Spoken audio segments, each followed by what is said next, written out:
Hello, we are so glad you are here today. Our story is about Darius Barns, who thinks he's just getting married on paper, only with no romance, but he gains an expected family. My question to you, would you agree to an arranged marriage for financial gain, even if that person is cold and heartless? Let us know what you think. Leave a comment below. Darius Barns sat in the heart of his towering glass office, the Chicago skyline stretching out like a kingdom he ruled. At 34, he was a millionaire several times over, thanks to a string of tech acquisitions that had made him a legend in business circles. But today his mind wasn't on mergers or profit margins. It was on marriage. Or rather, something resembling it. A wife, but only on paper. A facade for the Asian market, where family values and stable personal lives mattered as much as financial success. Investors wanted stability.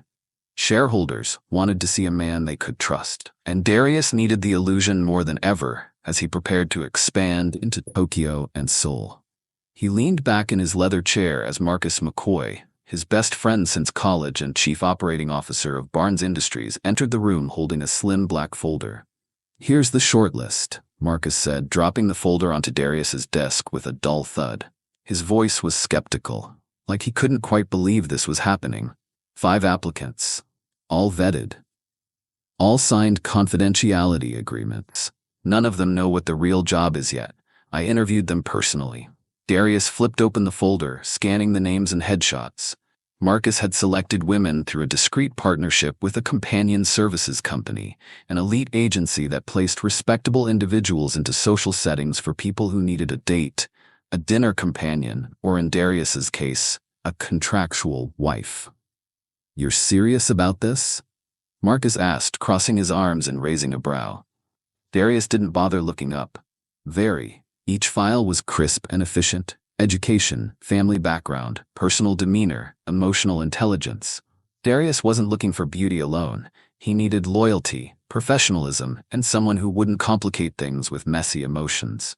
When he reached the final file, Darius paused. Isabel Housman, the name caught him off guard. He expected polished socialites or career-driven minimalists, not a young woman supporting 2 twin toddlers and an elderly grandmother. Marcus noticed the hesitation. "Isabel, yeah, I included her as a courtesy.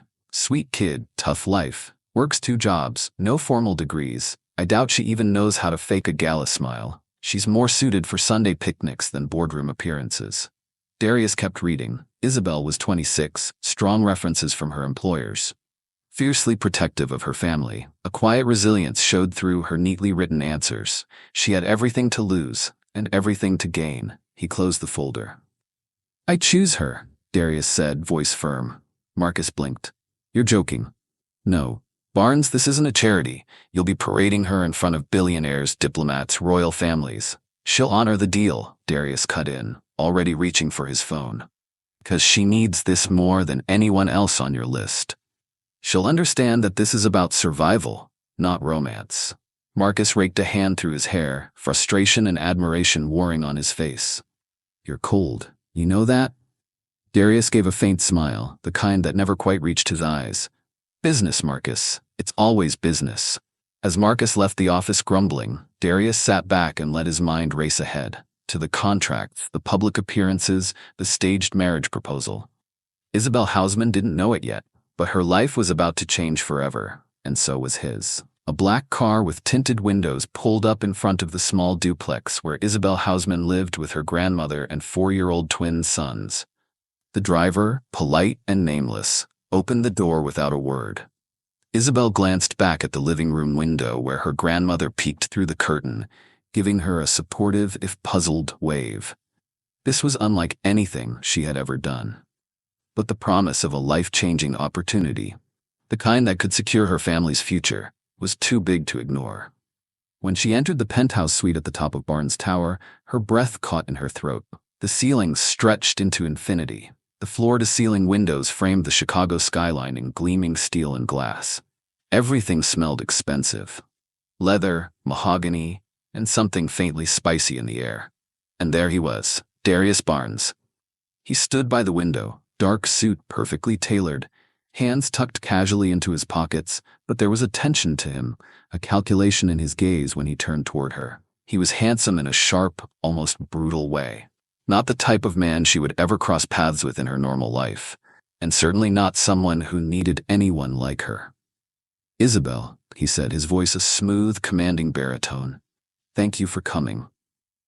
She nodded, unsure whether to offer a handshake or bow or something. She settled for standing still, clutching her small purse tightly in her hands. "Please," he gestured toward the sleek leather chairs near the fireplace. "Sit." Isabel lowered herself cautiously into the chair, her heart hammering. She had no idea what was about to happen, only that it would be important. Darius remained standing, observing her with an unreadable expression. "You're probably wondering why you're here." "Yes, sir," Isabel said softly. He smiled faintly, not mocking, but not warm either. "I'll be blunt. I require a wife, not in the traditional sense. This is a business arrangement, marriage on paper only." Isabel blinked, thinking she must have misheard. "A wife?" she repeated. He nodded once. "Strictly professional. Public appearances, family dinners, occasional travel. Nothing romantic is expected or allowed. In exchange, you will receive financial security for yourself, your children, and your grandmother." Isabel's throat went dry. "You would be provided a generous monthly stipend," Darius continued. "Full medical coverage for your family, educational funds for the twins, a trust established in your name that will vest after a predetermined period." She tried to process the words, but they spun around her like leaves in the wind. "And what do you expect in return?" she asked carefully. "Absolute discretion," Darius said. "Commitment to the role, public affection when necessary. No emotional entanglements. After the contract term, 2 years, you'll be free to walk away with everything intact." Isabel stared at her hands. 2 years of pretending, 2 years of living a lie. But at the end of it, security, stability. No more scraping together rent. No more nights wondering if the electricity would stay on. She started, then hesitated. "I need time to think about this." Darius inclined his head as if he had expected no less. "Of course, this is not a decision to make lightly." He walked over to a small side table and picked up a simple, elegant folder. "Here are the contract details. Review them. Ask any questions you need. I'll give you 72 hours. Isabel rose on unsteady legs and accepted the folder. Their fingers brushed, and a small jolt ran through her. Not attraction exactly, but the overwhelming sense that her life was on the edge of something vast and irreversible. "Thank you, Mr. Barnes," she whispered. "Call me Darius," he said. As she turned to leave, he called after her, his voice low and almost gentle. "Isabel, understand this isn't charity. I chose you because you have the most to gain. I trust you'll make the right decision." The door clicked shut behind her, and Isabel pressed the folder to her chest, her mind a whirlwind. This wasn't just a business arrangement. It was the crossroads of everything she had ever dreamed of, and everything she was terrified to lose. The black car dropped Isabel off in front of the duplex just as the sun was beginning to set, casting long gold and amber shadows across the cracked pavement. She stood there for a moment, the folder pressed tight against her chest, trying to summon the courage to open the door. Inside, laughter floated from the living room. Her grandmother, Isabel Housman, was sprawled on the worn sofa with the twins climbing all over her, pretending she was a mountain. Teddy bears, toy trucks, and crayon drawings were scattered across the floor like colorful landmines. For a fleeting second, Isabel almost turned and ran. Pretend marriage. A man she didn't even know. Living a lie for money. What kind of example was that for her boys? But then Kai ran toward her, arms raised. "Mama!" Isabel bent down and scooped him up, his small hands tangling in her hair, his giggle muffled against her shoulder. Jonah followed, clutching a battered toy dinosaur, and tackled her leg. Home. Her messy, beautiful, chaotic little world. She kissed both boys on their foreheads, and then, gently, set them down. "Go finish building Grandma's castle, okay?"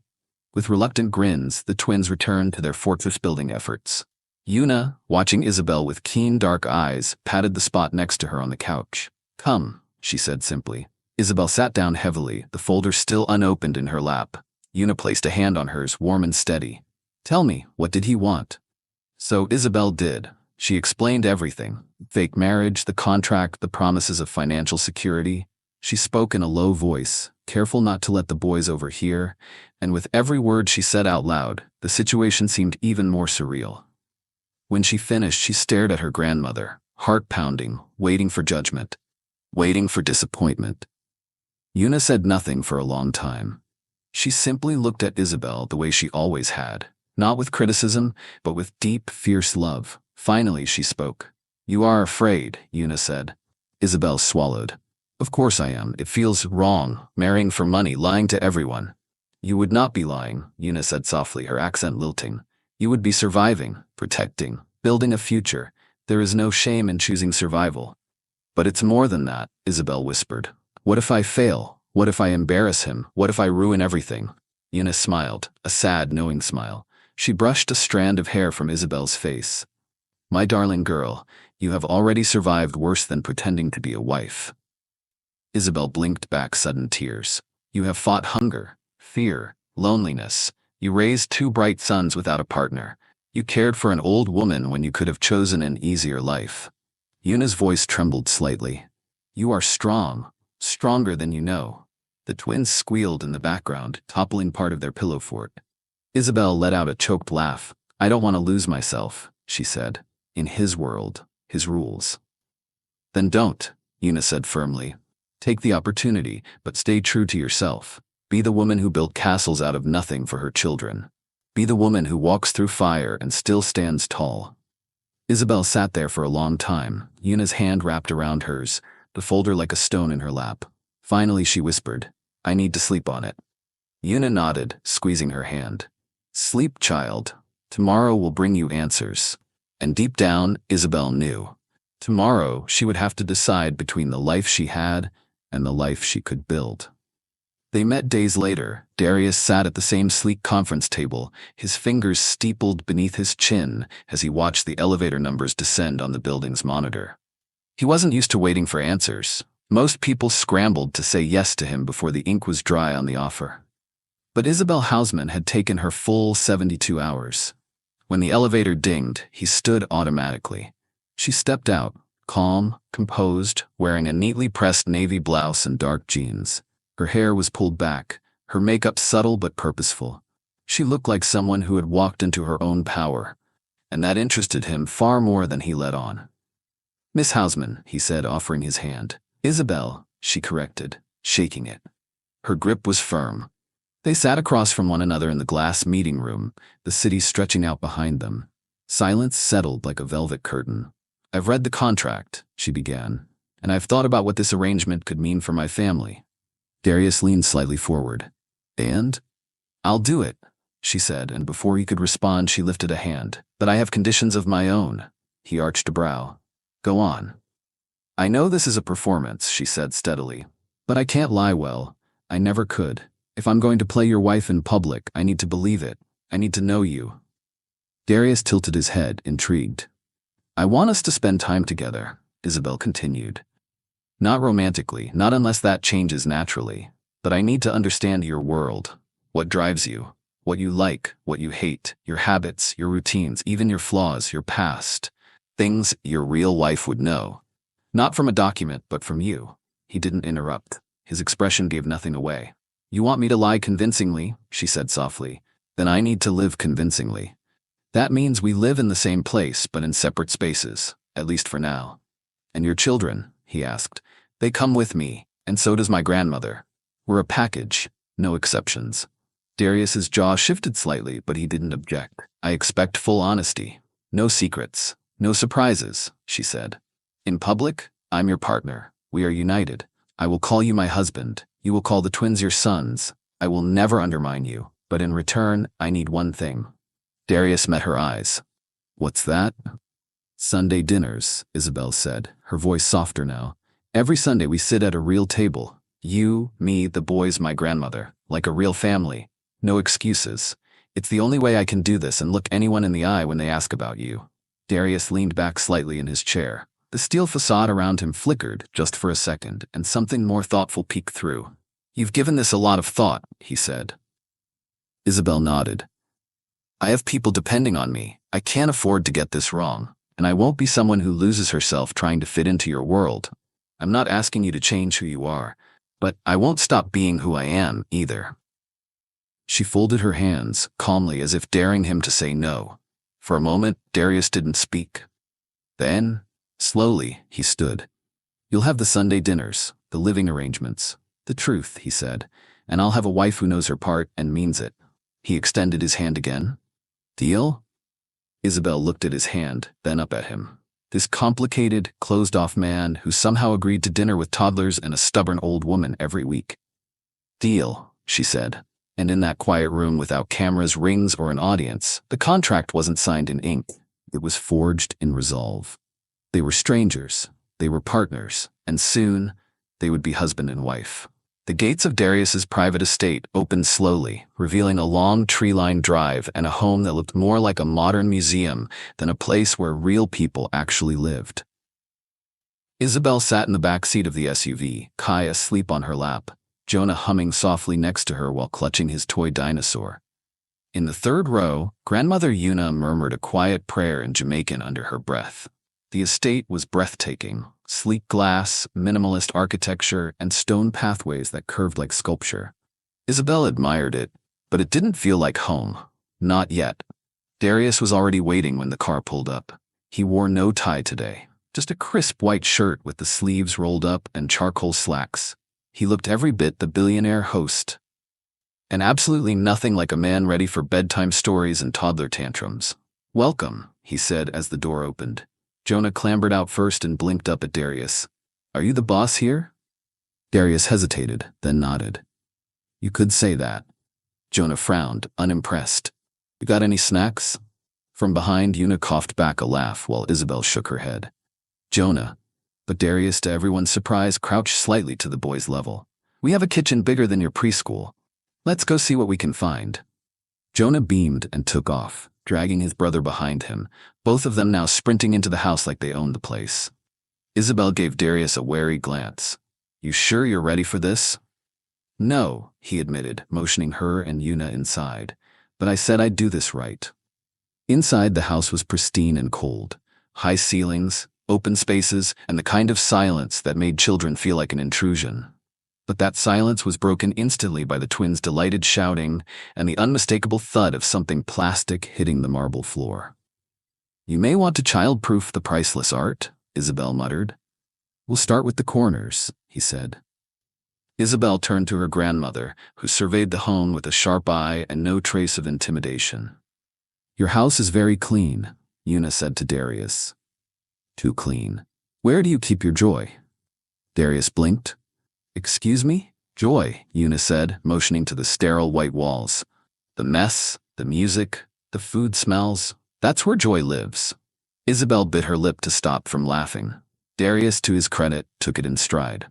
"I suppose we'll find out." Their rooms were already arranged.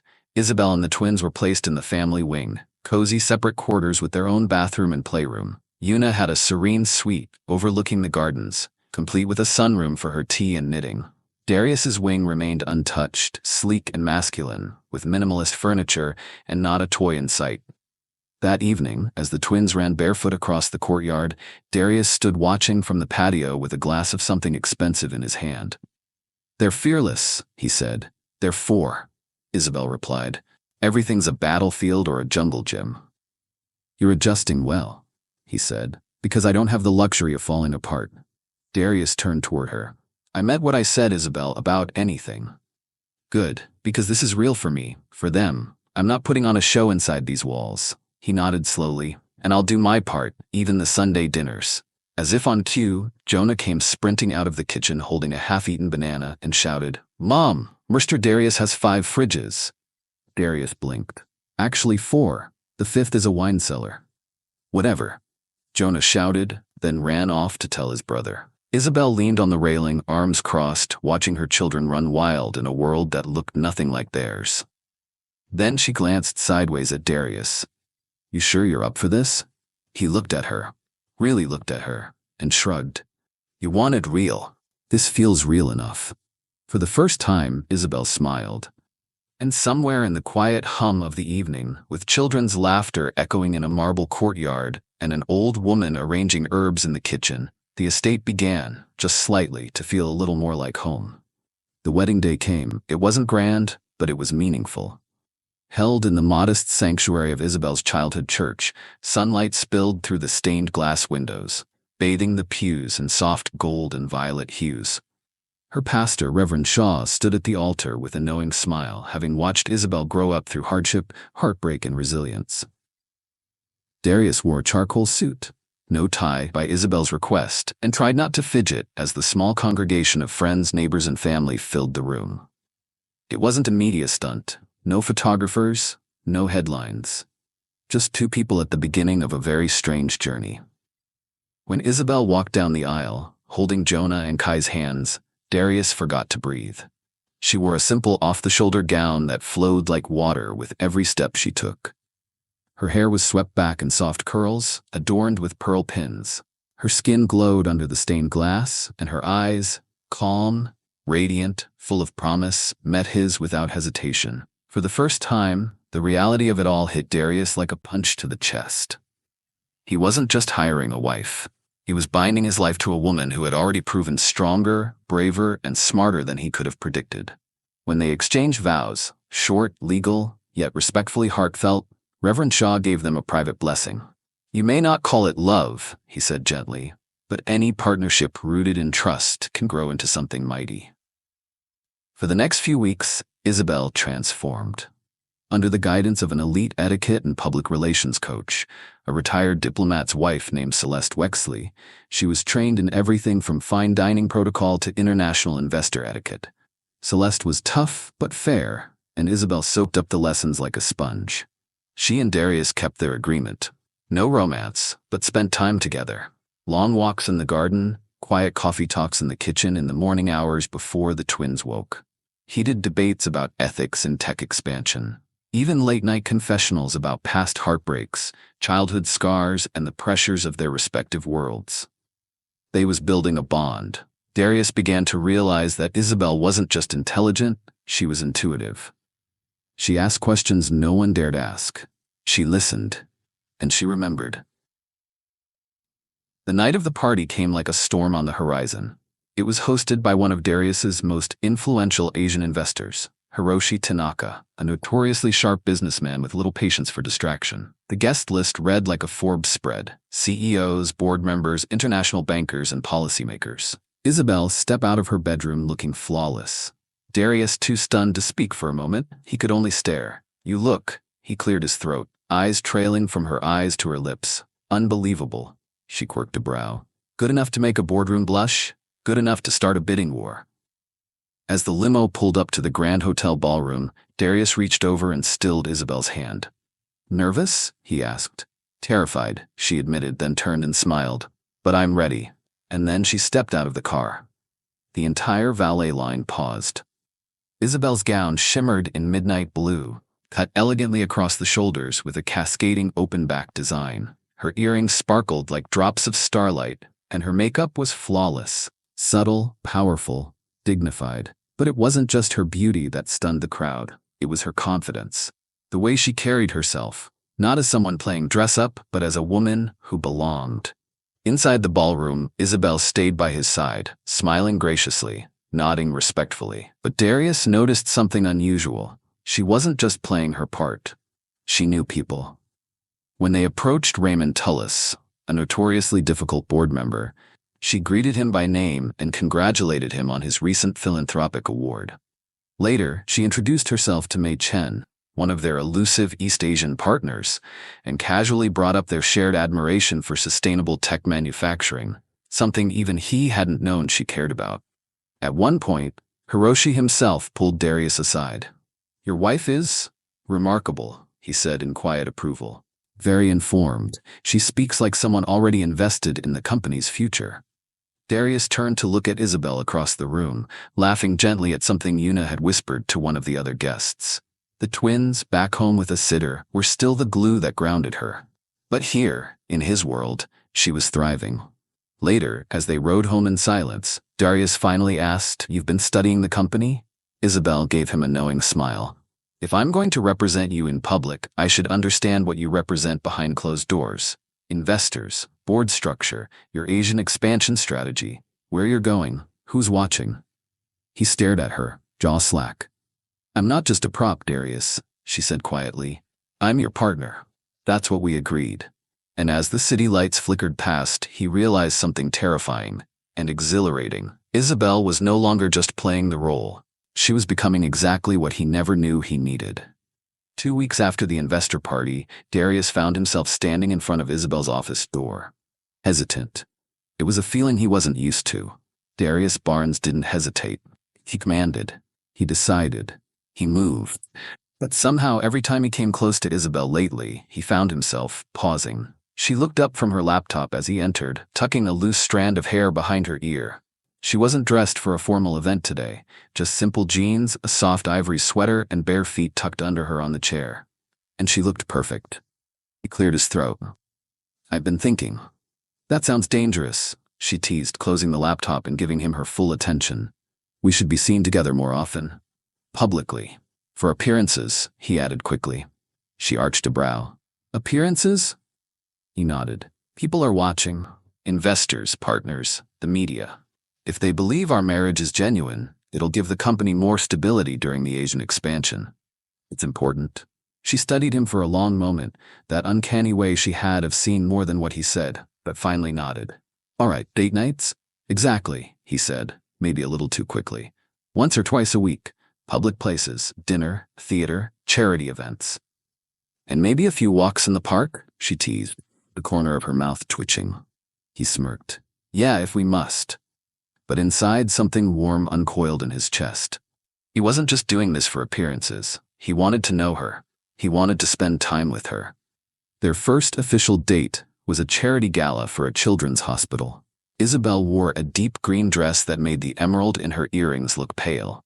She laughed easily with donors, made small talk with socialites, and somehow managed to make Darius, the man who once despised small talk, enjoy every second. At dinner, she leaned in to whisper sarcastic commentary about the art auction items, who actually needs a $12,000 bird bath. And he had to stifle his laughter more than once. By their third event, a museum opening, Darius realized something dangerous. He forgot they were pretending.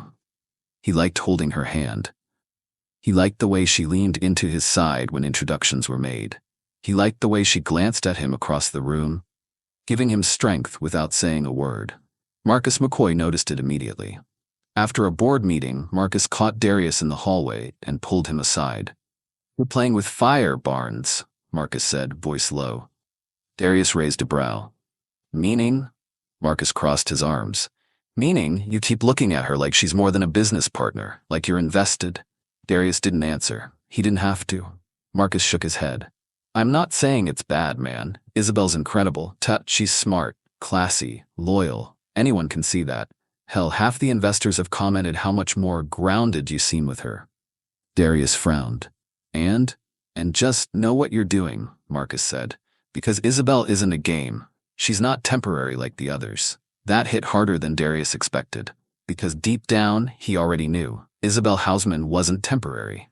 She was becoming the most permanent thing in his life.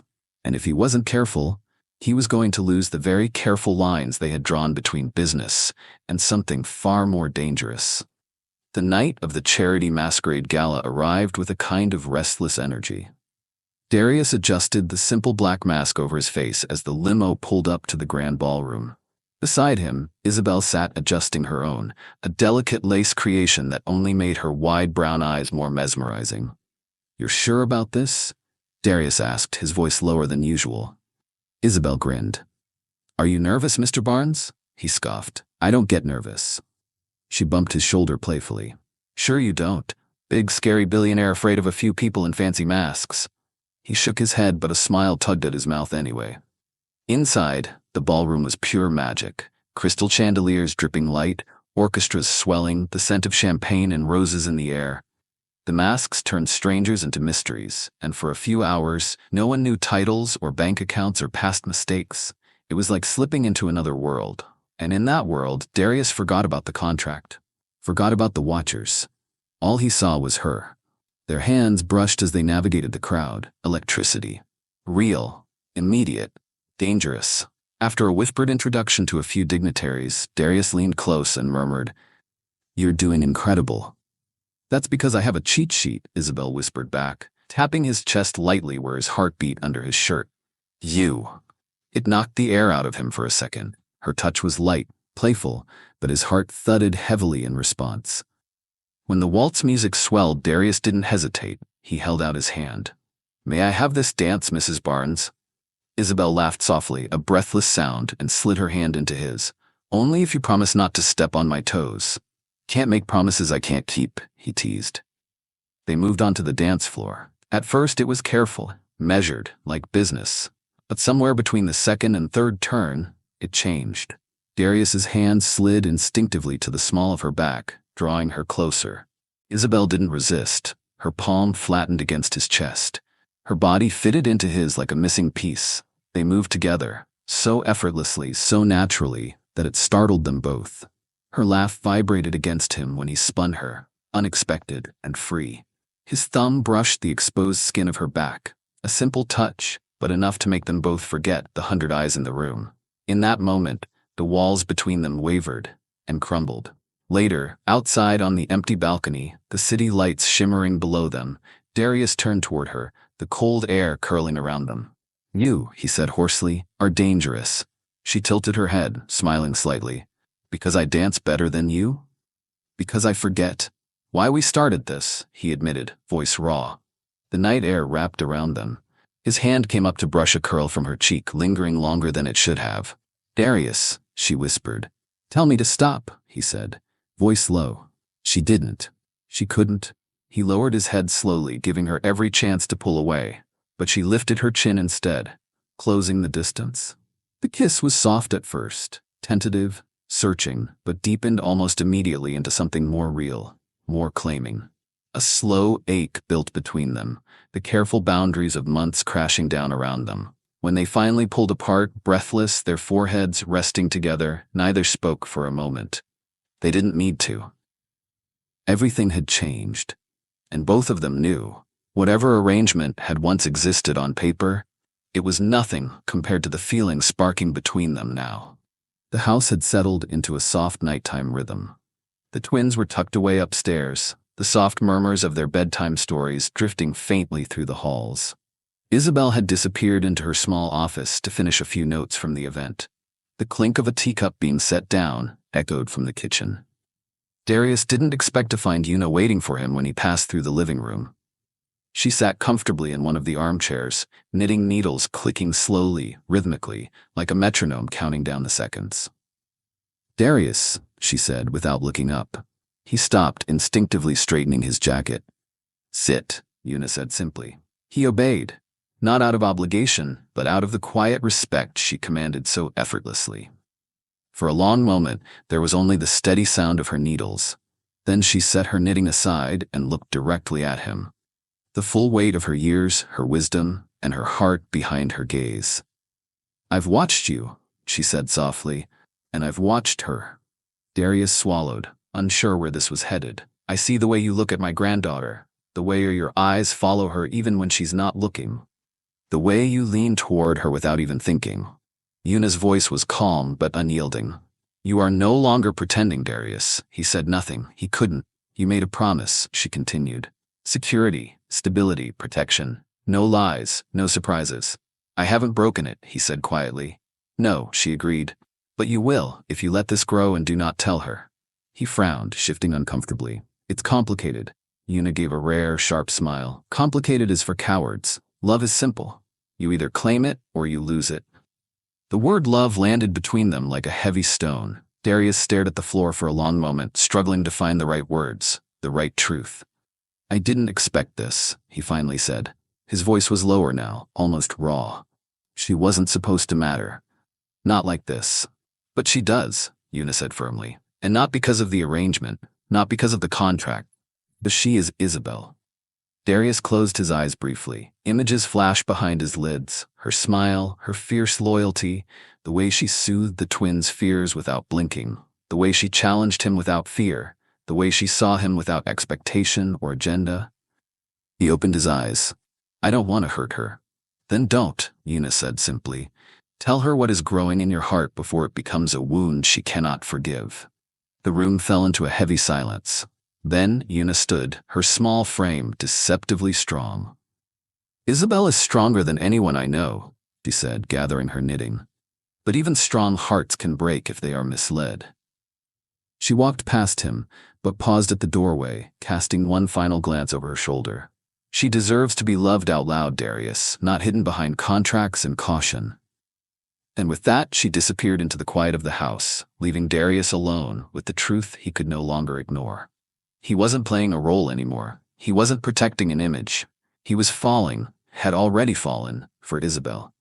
And if he didn't find the courage to tell her soon, he would lose the one thing he never realized he truly needed. The morning sunlight streamed into Darius's private study, warming the dark wood paneling and reflecting off the polished floor. Today wasn't about business. Today was about something far more important. Isabel stood by the window, arms crossed loosely over her chest, watching the garden where the twins tumbled over each other in the grass. She looked peaceful, unaware that Darius's world was about to change again because of her. He stepped forward, nerves knotting in his stomach in a way board meetings and billion-dollar deals never managed to do. "Isabel," he said gently. She turned, smiling, the kind of soft, real smile she reserved for family, for him. "I asked Marcus to bring over a few papers," he said. "Things I wanted to change." She tilted her head.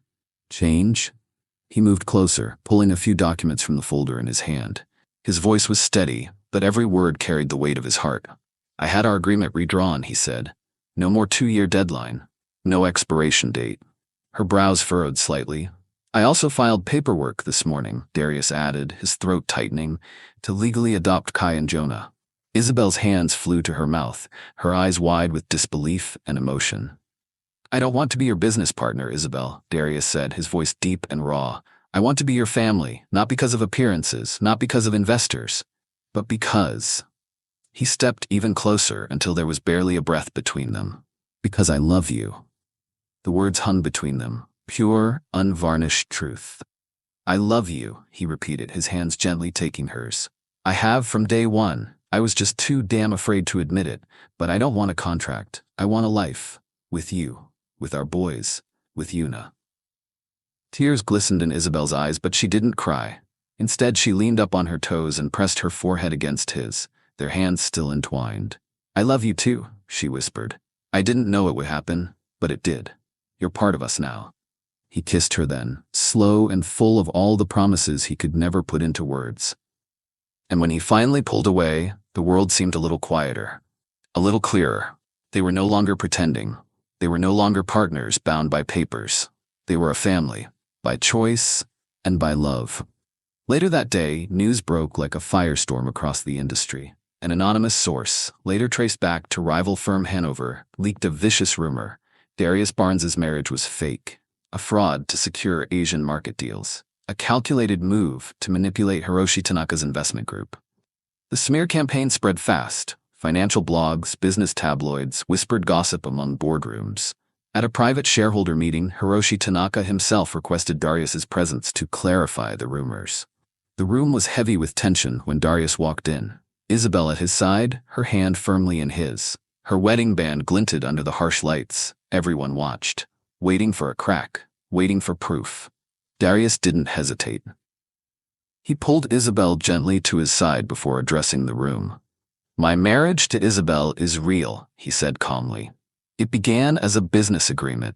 That's no secret to those closest to me. But what it became is something no contract could ever engineer." He turned fully toward Isabel, looking only at her as he spoke. "I married her for appearance. But I fell in love. I filed paperwork to legally adopt the twins with a trust fund and secured Isabel footing in this company." A murmur rippled through the room. He turned back to the investors. "We are a family, legally, personally, fully, and no fabricated rumor will change that." Hiroshi Tanaka's dark eyes were steady, sharp as knives, but there was a small, almost imperceptible nod when Darius finished. The message was clear. The attacks had failed. Not only had Darius secured his partnership with Tanaka, he had also proven, publicly and privately, that Isabel wasn't just his wife on paper, she was his everything. Isabel knew words could only go so far. Darius had defended their marriage with honesty and dignity at the shareholder meeting. Mr. Tanaka had nodded, reserved, inscrutable, and said little more than a polite, "Thank you for your clarification." But Isabel wasn't content with politeness. She didn't just want Mr. Hiroshi Tanaka to believe in their marriage on paper.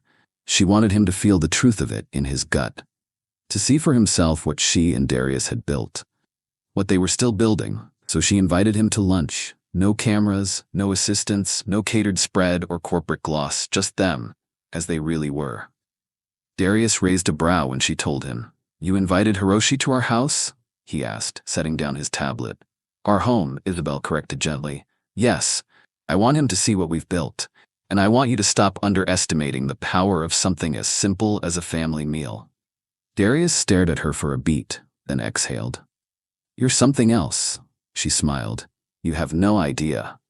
When Mr. Tanaka's car pulled up the long, winding drive, the estate looked nothing like it had just a few months ago. Gone were the cold silences and pristine, untouched corners. Children's shoes littered the front entryway. One of Jonah's stuffed dinosaurs was sprawled across a hallway bench like a watchman. Yuna's herbs lined the windowsill of the kitchen in mismatched ceramic pots. Art from the twins, all crooked rainbows and wobbly handprints, hung proudly in the hallway. The estate was no longer a monument to wealth. It was a home. When Mr. Tanaka stepped inside, Isabel met him at the door with a warm smile and a respectful bow. "Welcome. We're honored you could join us." He gave a small smile in return, polite but guarded as always, until he heard a loud squeal from the hallway. "Mr. Darius! Mr. Darius! I beat the robot level!" Kai came flying into the foyer, barefoot and grinning, holding a game controller like a trophy. Darius stepped in from the living room, scooping the boy up effortlessly. "Nice work, champ. You'll have to teach me how you did it." Mr. Tanaka blinked. Jonah trailed in next, holding a drawing. "I made this for Mama and Mr. Darius. It's our house, but I put a treehouse on the roof because I think we need one." "Ambitious," Darius said with a chuckle.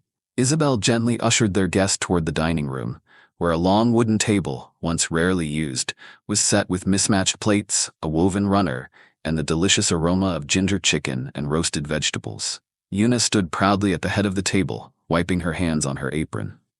"Mr. Tanaka," she said with a respectful nod. "Come, eat, talk. You learn more about a man with soup than spreadsheets." He allowed himself the faintest chuckle and took his seat. The lunch was lively, warm, even chaotic. The twins talked over each other. Yuna scolded Darius when he reached for the sauce before passing it properly. Isabel refilled glasses, brushed crumbs off Jonah's cheek, and exchanged small glances with Darius that said more than words ever could. Mr. Tanaka didn't ask many questions, but he watched. He watched the way Darius leaned toward Isabel when she spoke. He watched the easy, practiced way they parented together. He watched Yuna reach over to straighten Darius's collar, muttering that he still dressed like a banker on vacation. And when Kai fell asleep halfway through dessert in Darius's lap, tiny fists curled into the man's expensive shirt, Mr. Tanaka's expression softened. Not because he had been convinced by strategy, not by a pitch or a performance, but by the quiet, undeniable reality of what this family was. Real. As Mr. Tanaka stood to leave, he paused at the doorway, glancing around the home once more, the laughter in the background, the toys, the wall art, the scent of fresh basil from Yuna's herb pots. He turned to Darius. "You were wise to fight for this," he said simply. Then to Isabel, he added, "And you were wise to invite me. Most people try to impress me with gold and polish. You impressed me with heart." Isabel bowed respectfully. "Thank you, Mr. Tanaka." As the door shut behind him, Darius exhaled deeply and turned to Isabel. "You didn't just win him over," he said. "You reminded me what this all means." She stepped into his arms, resting her head on his chest.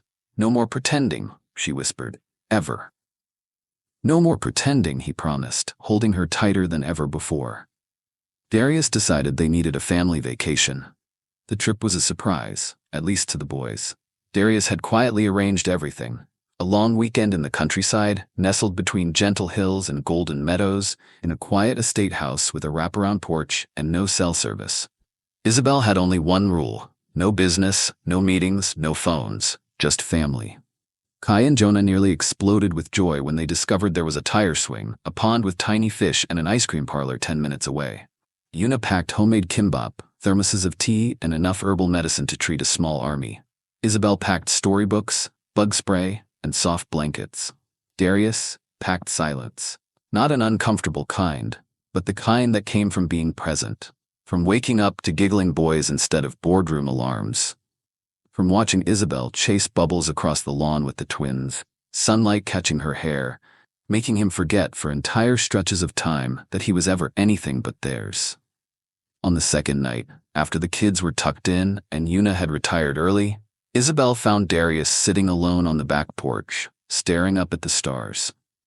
She patted over quietly in her socks, a cardigan wrapped around her shoulders. "You okay?" she asked. He nodded slowly. "Yeah, just haven't been this still in a long time." She sat beside him, tucking her legs up, shoulder brushing his. "Good still or bad still?" He hesitated, and then, "My father used to bring me to a place like this." Isabel turned toward him, sensing something shift in his voice.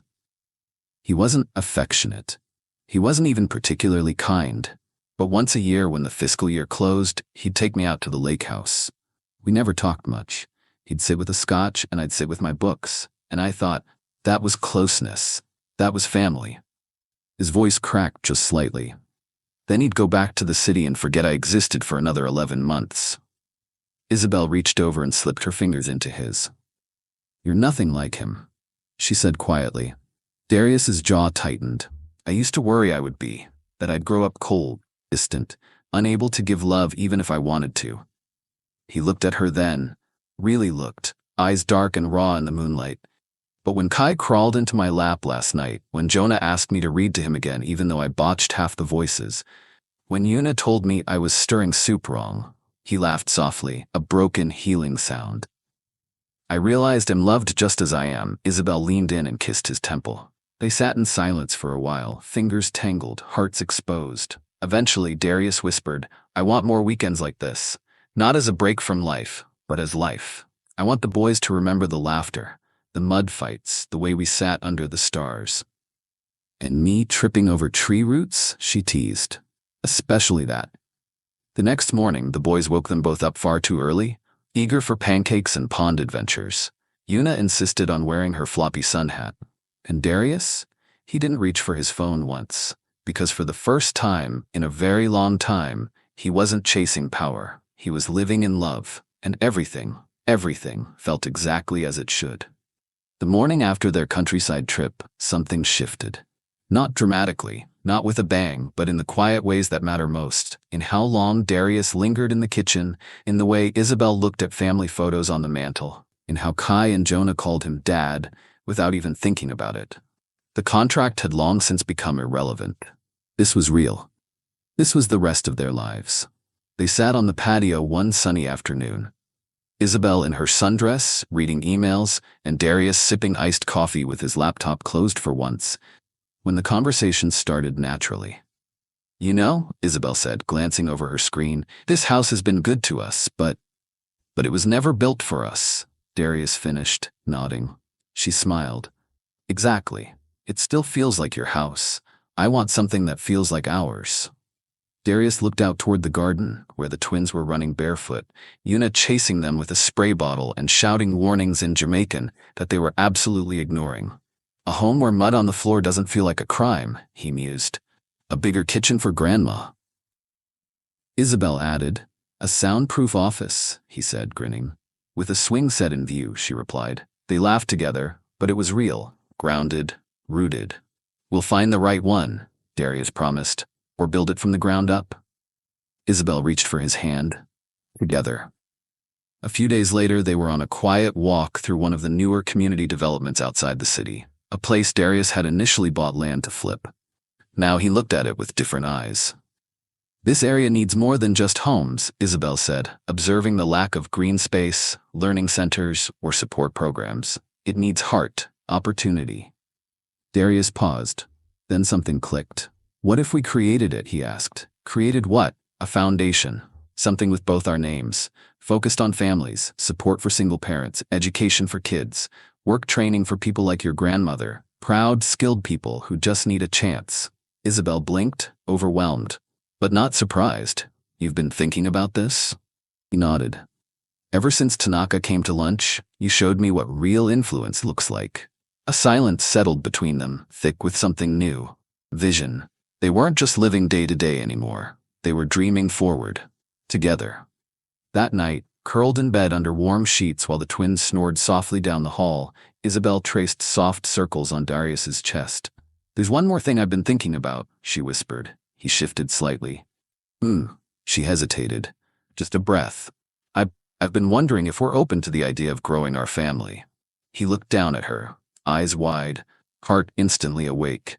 "You mean a baby?" She nodded slowly. "Not right away, but someday. I think I'd like to have that with you." Darius didn't speak for a moment, his throat too tight, his hand suddenly gripping hers. "You'd have a baby with me?" he asked, almost afraid to believe it. "I already trust you with my whole life," she whispered.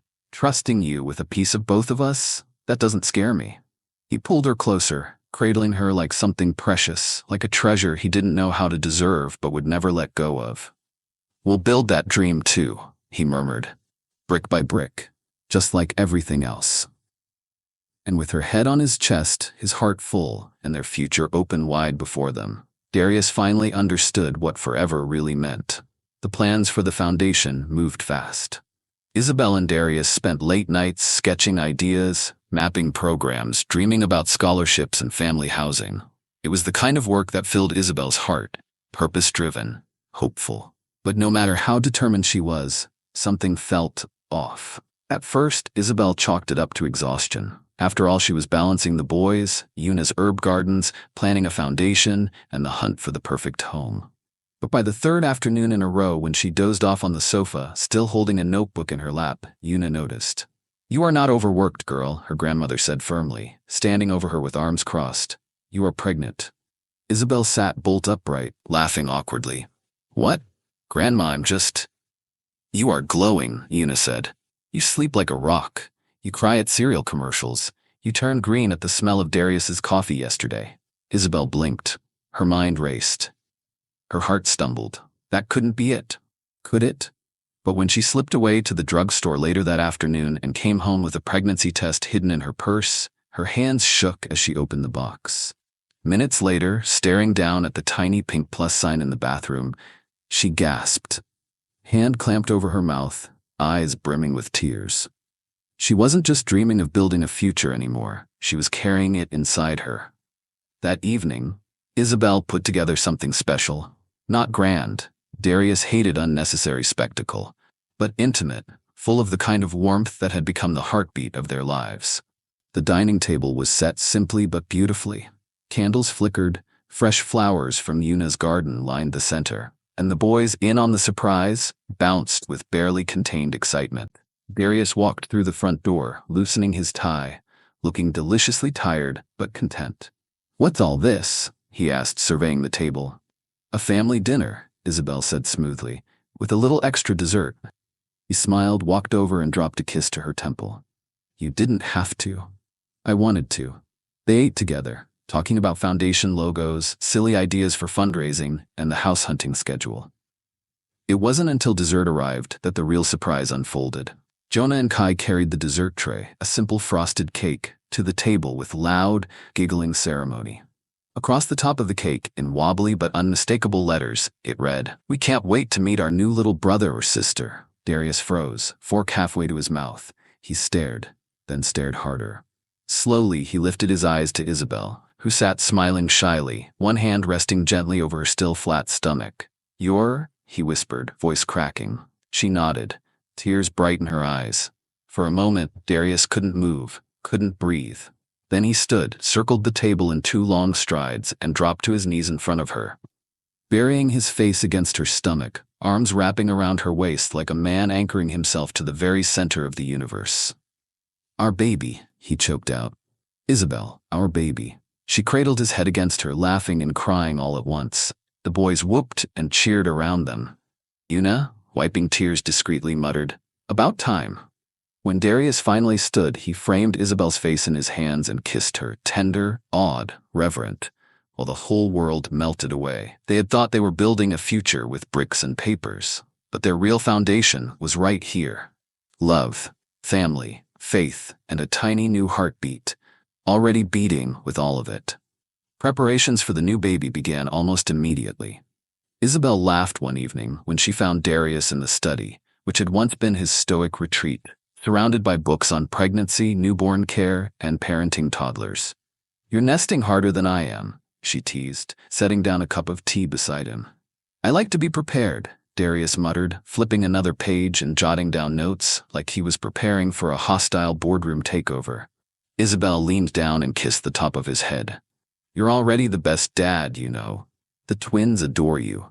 He smiled softly, his hand finding her growing belly. "This one will too." The boys, of course, had their own plans. At breakfast one Saturday morning, Jonas slammed a crayon-scrawled chart onto the table.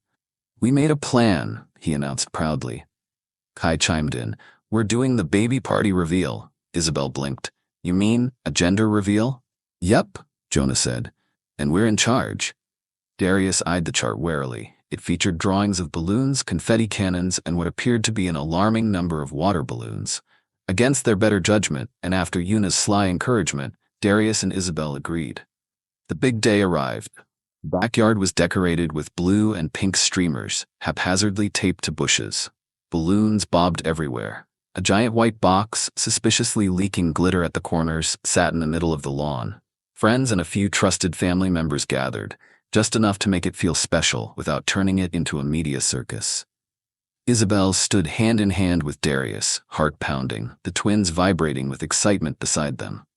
"You ready for chaos?" Darius murmured into her ear. "I married you, didn't I?" she teased. Kai and Jonah counted down loudly. 3, 2, 1. The box burst open with such force that Isabel yelped, and a tidal wave of pink balloons, pink confetti, and glitter exploded into the air, raining over the crowd. "A girl!" Jonah shouted gleefully, holding up a sign that had "It's a princess" written in bright crooked letters. Isabel gasped, covering her mouth as Darius wrapped her in his arms, lifting her slightly off the ground as he spun her around once. "A girl," he whispered against her ear, awe thick in his voice. "Our daughter." Isabel laughed, breathless, as pink glitter stuck to his hair and eyelashes. The boys tackled them seconds later, shrieking with excitement. Yuna clapped her hands with glee, already shouting orders about names, dresses, and teaching her great-granddaughter how to make proper jerk chicken before she could even walk. Later that night, after the guests left and the twins collapsed in a glitter-covered heap on the couch, Isabel and Darius lay in bed together, exhausted and exhilarated. He traced soft circles on her belly. "I didn't know I could feel this protective," he murmured. "You're already protective," Isabel said. "Not like this." His voice thickened. "It's different now. Fiercer. Like I'd tear down the whole world if it ever tried to hurt you or them." She smiled, resting her hand over his. "That's called love," she said softly. "A real kind." He kissed her, not hurriedly or urgently, but slowly, deeply, pouring every unspoken vow into that single touch. "I love you," he said against her lips. "I love all of you, and I'll spend the rest of my life proving it." She smiled against him. "You already do." And with the moonlight spilling across their bed, Isabel, Darius, the twins, and the tiny miracle growing between them, the Barnes family, born from an unlikely arrangement, found themselves more whole than they ever thought possible, together. Always. It happened on an ordinary Tuesday. Darius was buried in meetings, quarterly reports, foundation updates, Asia market expansions, everything humming around him in tidy, predictable order. Until his phone rang. Until he heard Isabel's voice, tight, breathless, struggling, whispering 3 words that punched straight through his chest. "It's time, Darius." For a beat, the world tilted sideways. He stood frozen in the middle of the conference room as heads turned toward him. Emergency," stammered, grabbing his jacket, his phone, his laptop, and then inexplicably a random stapler before storming out the door. Marcus McCoy, sitting at the far end of the table, just leaned back in his chair chuckling. "It's happening," he announced to the room. "God help us all." The drive to the hospital was a blur of honking horns, missed turns, and some very creative use of a red light intersection that Darius would later insist was absolutely necessary. By the time he skidded into the maternity ward, he was a mess. Tie crooked, hair wild, shoes untied. "Isabel Barnes," he barked at the poor nurse behind the desk. The nurse blinked. "Sir, we have several patients. My wife is having our baby," he thundered, slamming his hand on the counter for emphasis. still holding the stapler he had somehow not dropped. Several pregnant women and their partners looked up, startled. One of them actually started laughing. At that moment, Una appeared around the corner, utterly calm, a small paper coffee cup in her hand like she was on a leisurely stroll through the park. "Mr. CEO," she said with a slight smirk, patting his chest firmly, "you're scaring the nurses." "I'm not." Darius tried to catch his breath, but his heart was pounding in a chaotic, unfamiliar rhythm. "She's in pain. I need to see her. She needs me." Una handed him the coffee, ignoring the stapler he was still clutching. "You're no good to her like this," Una said firmly, her small hand pressing against his chest, right over his heart. "Breathe." Darius sucked in a ragged breath. "And again," she commanded. Another breath. Slowly, his body began to loosen, the buzzing panic easing just enough for clarity to break through. "You love her," Una said simply. "That's good. That love will steady you. Now, go to her. But go as the man she trusts, not as the man running wild with a stapler." Darius blinked, finally realizing what he was holding. He dropped the stapler in a chair with a clatter and let out a sharp, nervous laugh. Una smiled. "There he is," she said softly. When Darius walked into Isabel's room moments later, he was still trembling, but now with awe, not panic. Isabel looked up at him from the hospital bed, sweaty, pale, fierce. "You made it," she whispered through gritted teeth. He rushed to her side, taking her hand and pressing it to his lips. "I'll always make it," he promised, voice thick with emotion.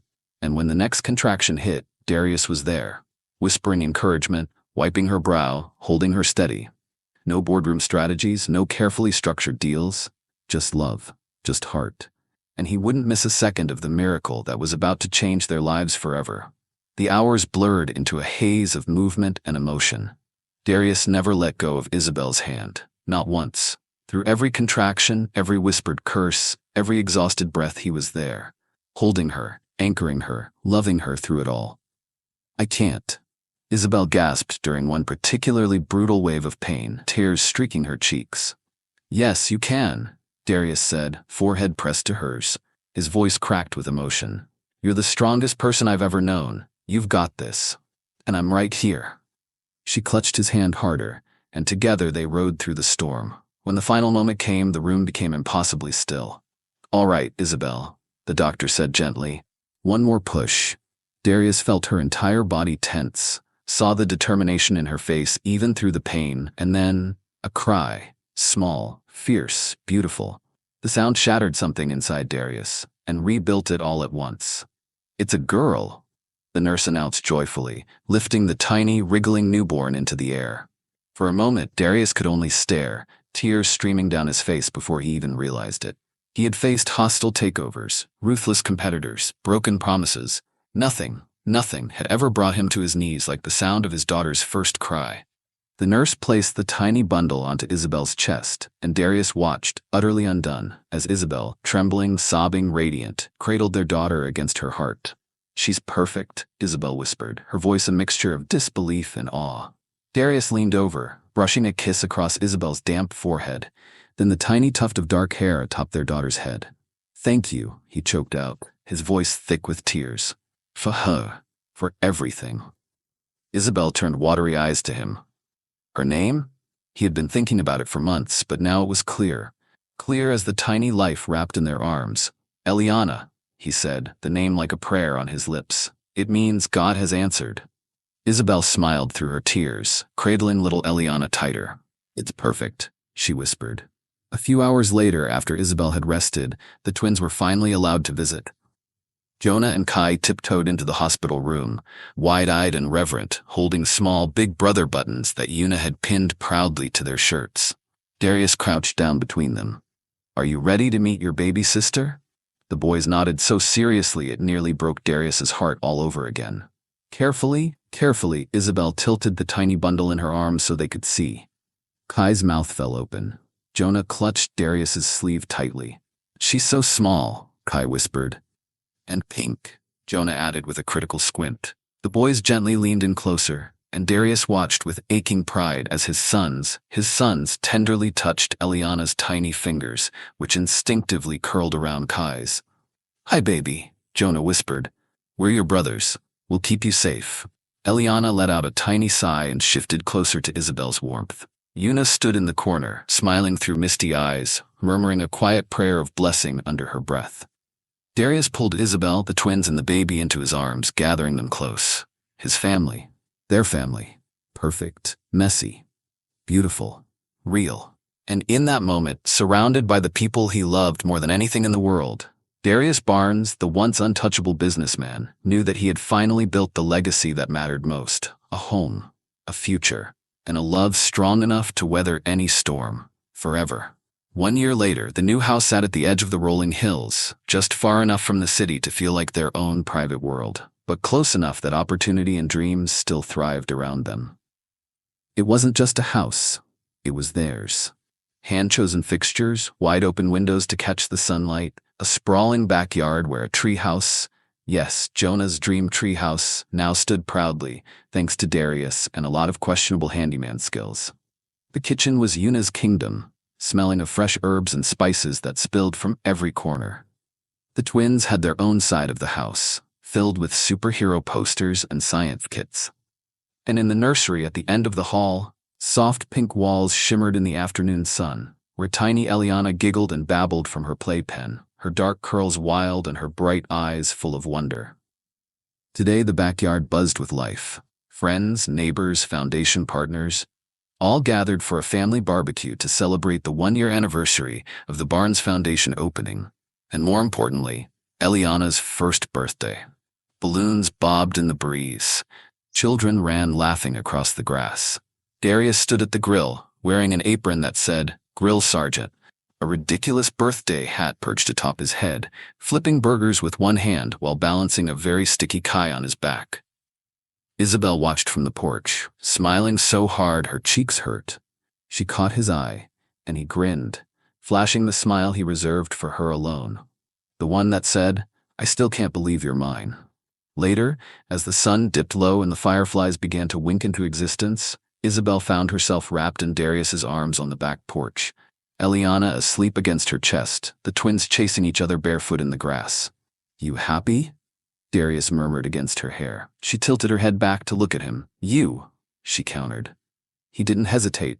"I never even knew this kind of happy existed," he said simply, "until you." She leaned up and kissed him, slow and soft, her free hand slipping around his neck. They stood like that, the world spinning gently around them, and just breathed it all in. The laughter, the light, the love they had built, brick by careful brick, risk by terrifying risk. Once upon a time it had started with a contract. Now it was something no paper could ever contain. A family, a home, a future bright enough to blind the stars. And in the soft glow of the coming night, Darius, Isabel, the twins, and baby Eliana lived the kind of life that wasn't perfect, but was real. And it was theirs. Forever. The end. Hope you enjoyed this love story by Green Tea Tales. Help our channel to grow by like, share, subscribe, and comment.